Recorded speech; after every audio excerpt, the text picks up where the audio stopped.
Plak. Bukan hanya sekali, ia menamparkan 2 kali di kedua sisi pipi Rahmita sampai wajahnya terlempar ke kanan. Dan ke kiri. Kurang ajar kamu, ya. Teriak Rahmita kesal bukan main. Anak nggak tahu tata krama. Anak nggak tahu diuntung. Dasar, anak pelacur. Plak. Widya tidak bisa menahan lagi segala yang bergejolak dalam dadanya. Amarahnya begitu terbakar dan membara. Jangan pernah hina ibu saya. Tekan Widya sambil mengarahkan telunjuknya ke arah Rahmita. Kamu. Hanya umurmu saja yang lebih tua, tapi tidak bijak sama sekali. Dada Rahmita naik turun. Ia pun tersulut emosi. Bagian mana ucapan saya yang salah, hah? Tanya Rahmita percaya diri.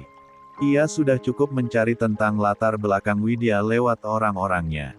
Ibu kamu diceraikan sama ayah kamu karena selingkuh, bukan?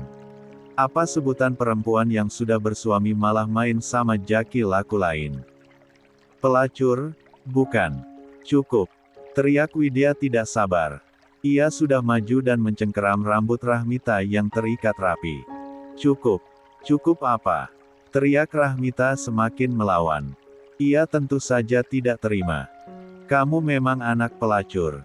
Papamu itu juga tukang selingkuh. Dasar, keluarga parasit nggak jelas. Cuma mau morotin harta keponakan saya, kan kalian? Jantung Widya terasa ingin meledak. Ia tidak tahan lagi mendengar hinaan-hinaan itu. Menyeret rambut Rahmita dengan kuat, perempuan itu langsung membenturkan kepala Rahmita langsung ke dinding. Keributan dua orang itu mengundang perhatian banyak orang. Lorong yang diperuntukkan khusus untuk pasien pasca persalinan itu mendadak ramai. Ya, Rahmita memang hendak menuju ruang jingga lagi untuk memberikan jamu titipan ibunya setelah mengambil dompet yang tertinggal, tapi apa daya sebab botol itu sudah pecah terburai karena Widya mengombang-ambingnya dan membenturkannya ke dinding. Lepasin saya! Teriak Rahmita kencang. Tolong! Tolong! Saat beberapa orang hendak maju melerai, bersamaan dengan itu Mahesa yang baru saja keluar dari ruangan jingga langsung melihat semua. Buna! Teriak Mahesa syok bukan main. Tapi sayangnya Widya tidak mendengarkan seruan suaminya. Lah benar-benar sudah kehilangan kendalinya dan membiarkan semua amarahnya lepas pada Rahmita. Ia sudah tidak tahan lagi meledakkan semuanya. Kamu yang parasit! Teriak Widya tidak terima. Kamu yang nggak tahu diri perempuan tua. Kenapa kamu nyakitin banyak orang kenapa? Teriak perempuan itu sambil sekali lagi membenturkan kepala Rahmita ke dinding. Kenapa? Mahesa langsung menangkap tubuh Widya. Menahan tubuh perempuan itu dan mencoba untuk memisahkan tangannya dari rambut Rahmita. Mahesa tidak sendirian. Kebetulan Mama Indah dan Anggi juga keluar sebab terpancing keributan di luar. Sama seperti Mahesa, mereka berdua juga terkejut bukan main melihat bagaimana brutalnya Widya. Tolong, Mbak! Seru Mahesa pada kakak keduanya itu. Tolong bawa bulik ke Lia, Mahesa. Rahmita yang sudah melemas dengan darah di sekitar kepala pun dipapah oleh Anggi dan Mama Indah ke instalasi gawat darurat. Sedangkan Widya, tubuh perempuan itu masih ditahan oleh suaminya. Lelaki itu langsung meradang melihat bagaimana kejamnya Widya menyiksa orang yang sudah tidak berdaya. Darahnya langsung mendidih bukan main. Apa-apaan, kamu, Buna? Desis Mahesa dengan rahang yang bergemeletuk. Mau jadi pewidyau, kamu, heh. Mahesa menekan kedua pundak istri cantiknya tersebut. Setan apa yang sebenarnya masuk ke dalam badan kamu? Kenapa kamu jadi tidak terkendali seperti ini? Tidak ada satu patah kata pun yang keluar dari bibir Widya. Demi apapun Widya menunjukkan ekspresi yang begitu Mahesa benci. Bicara, Buna. Nantangin saya kamu. Widya menatap Mahesa dengan tatapan dinginnya. Sebelah bibirnya naik ke atas.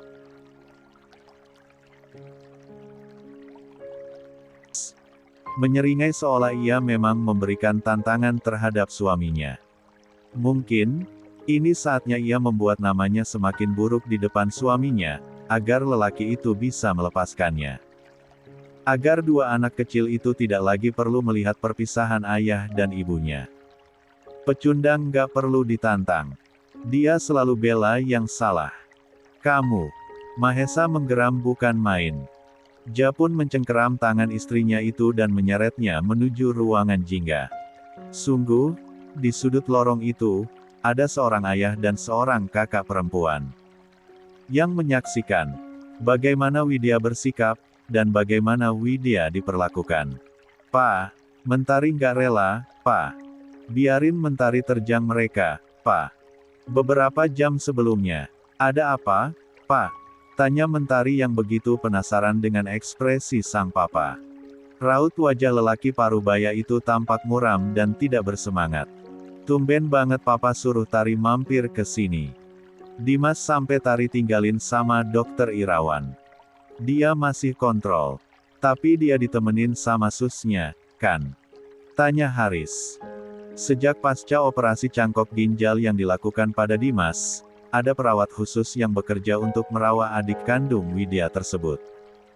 Tentu saja Mahesa yang mencarikan perawat itu dan membiayai semuanya. Iya, masih sama Susrini. Dia yang malah lebih tahu semuanya tentang perawatan Dimas. Tari malah cuma jadi penonton aja. Hihihi. Tentu saja, perawat itu adalah perawat ahli dan khusus untuk menangani pasien-pasien seperti Dimas. Mereka yang memiliki uang dan membutuhkan jasanya, akan menyewa seorang tenaga ahli sementara seperti Susrini. Nah, Pak. Sekarang tujuan Papa buat panggil Mentari ke ruangan Papa apa? Haris menghela napasnya dalam. Ia masih syok dengan kebenaran yang baru saja ia tahu. Papa mau tanya serius sama kamu, Mentari. Tolong kamu jawab dengan jujur. Mentari yang sudah tidak tahan karena penasaran pun menghela napasnya kasar. Iya, Pak. Kapan sih Mentari nggak jujur sama Papa? Haris kembali menarik napasnya dalam-dalam lalu mengembuskannya perlahan. Entah kenapa hatinya terasa berat bukan main. Apa rumah tangga adikmu baik-baik aja, Tari? Tanya lelaki parubaya itu meyakinkan diri. Apa mereka masih sering main berdua ke rumah mama kamu?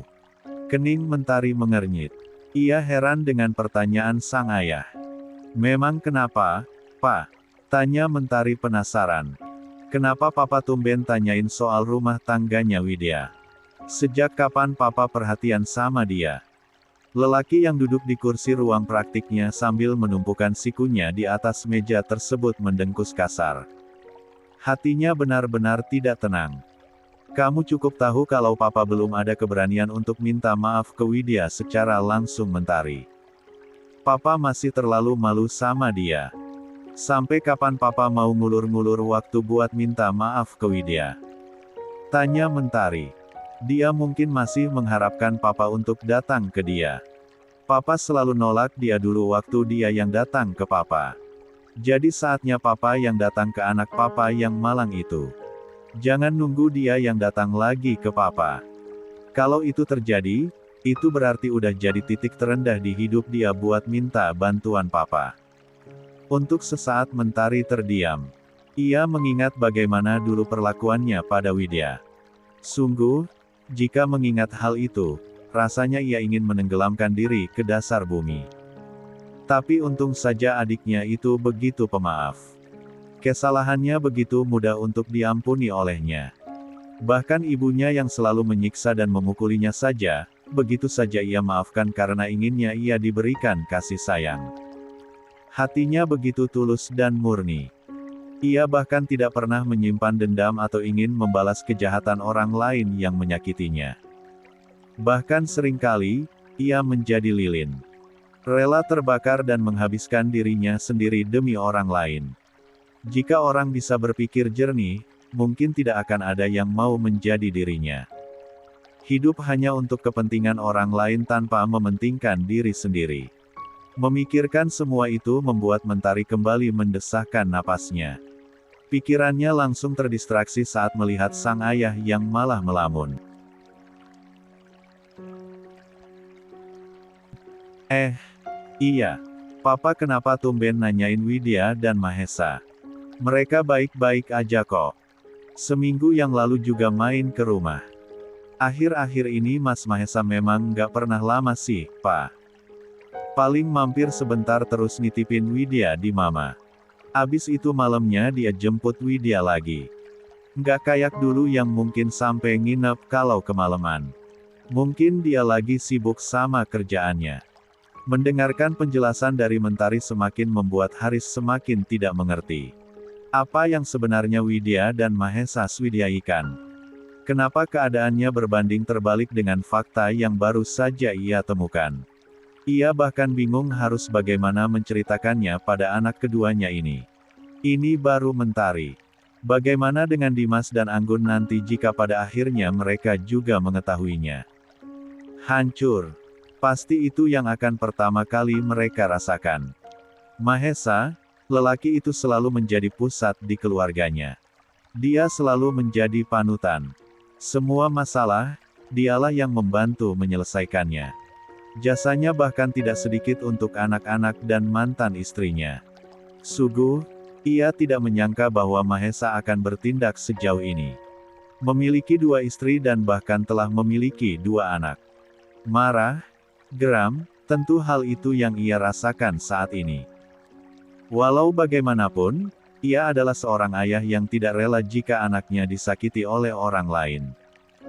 Mungkin saja benar jika selama ini ia menyakiti Widya, tapi itu dulu. Saat hal membutakan itu tidak mampu ditepis olehnya. Namun saat semuanya sudah terlihat terang, ia menyadari bahwa selama ini ia salah.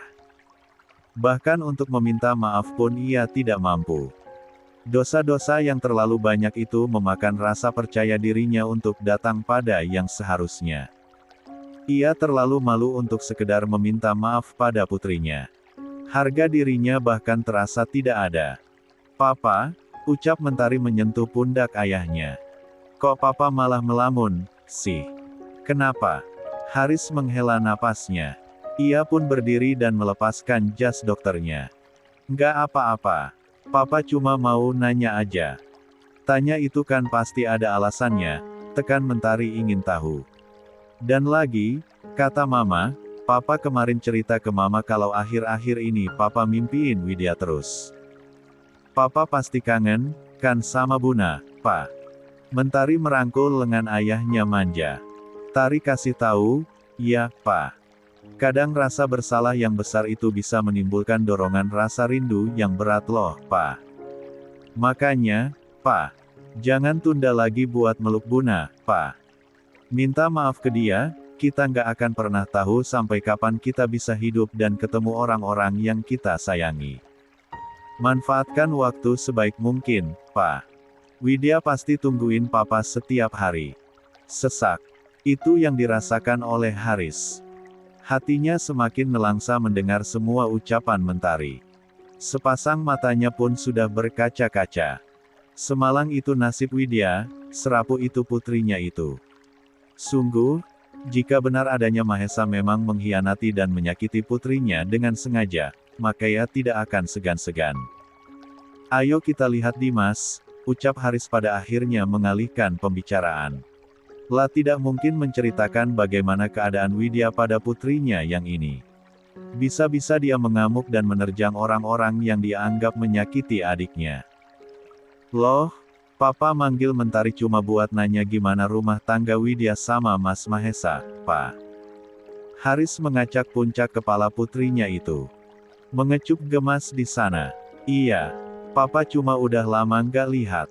Mereka mampir aja." "Ah Papa, Mah.